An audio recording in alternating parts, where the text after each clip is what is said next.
Okay, this video hopefully will help get the thing out if we have to pull it out, but maybe we won't have to after I set you some pictures of this socket here.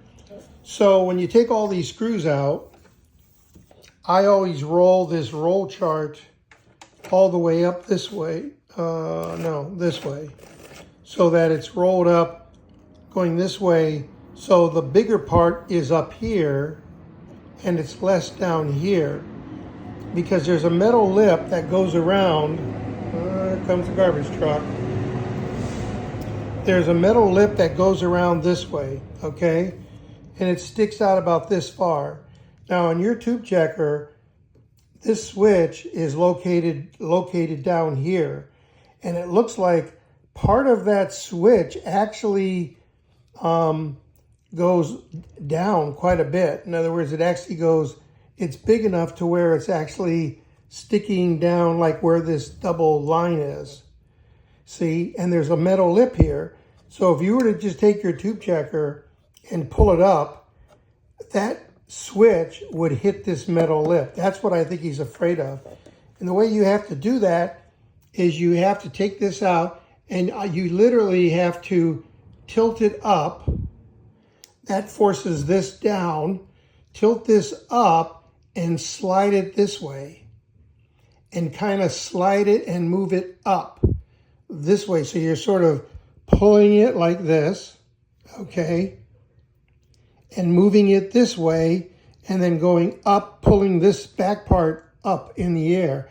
See, that forces that switch down and back, so that when you finally go to pull it out, that switch over here is in the clear.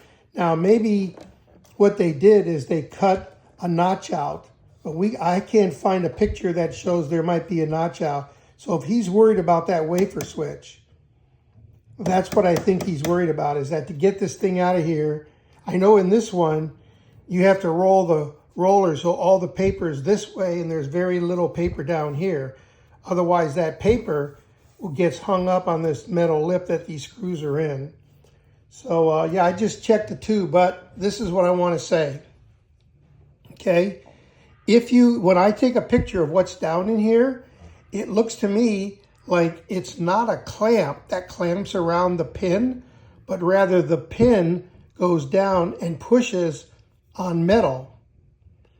Okay, so that socket of yours may be okay. It's possible that the connection's down in here, because if you look at the pictures, the metal's like this. So that tube, if you think about that piece of metal like this, that tube is going and pushing on the metal like this.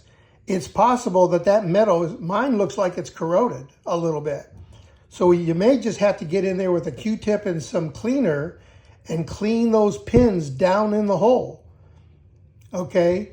It could be making contact. It could just, and it's possible that the pin has, pushed down, and that's why the tube isn't long enough and it's not quite making contact. Or it could be making contact, but it's tarnished, so it's not making a good contact.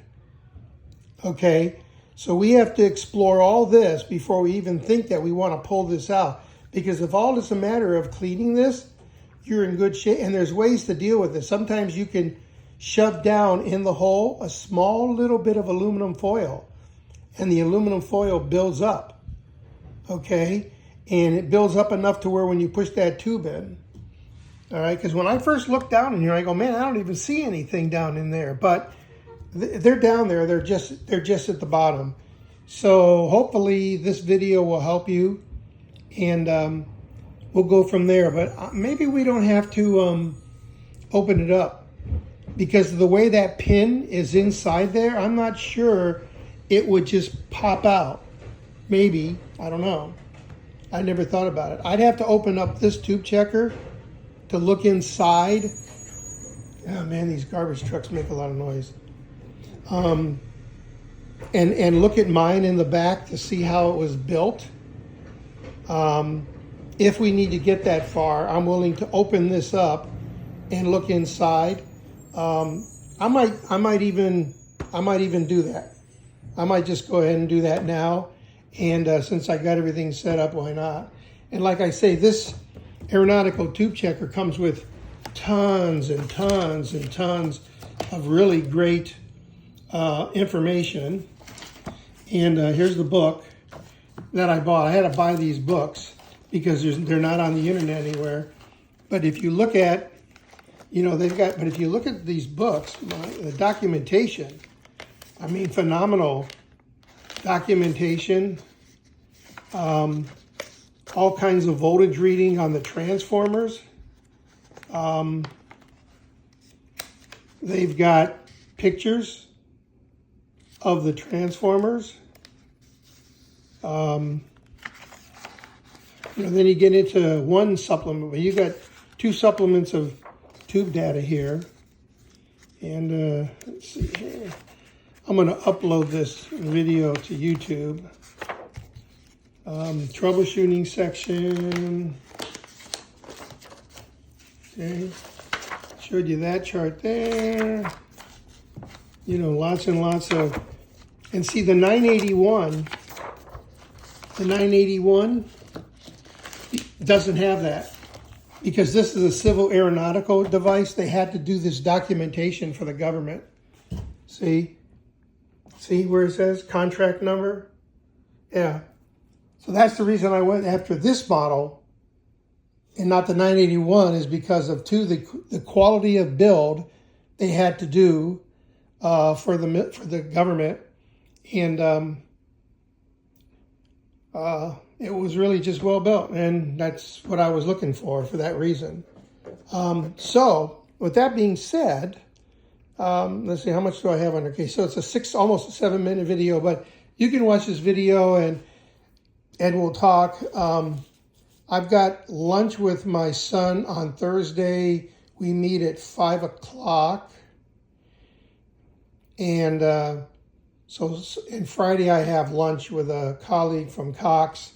And then on Sunday is football Sunday, so Saturday might work as well. But I think we're going to get close. I think we're going to get your unit working one way or the other and go from there. So I'll be sending you the link to this here in just a second. Bye.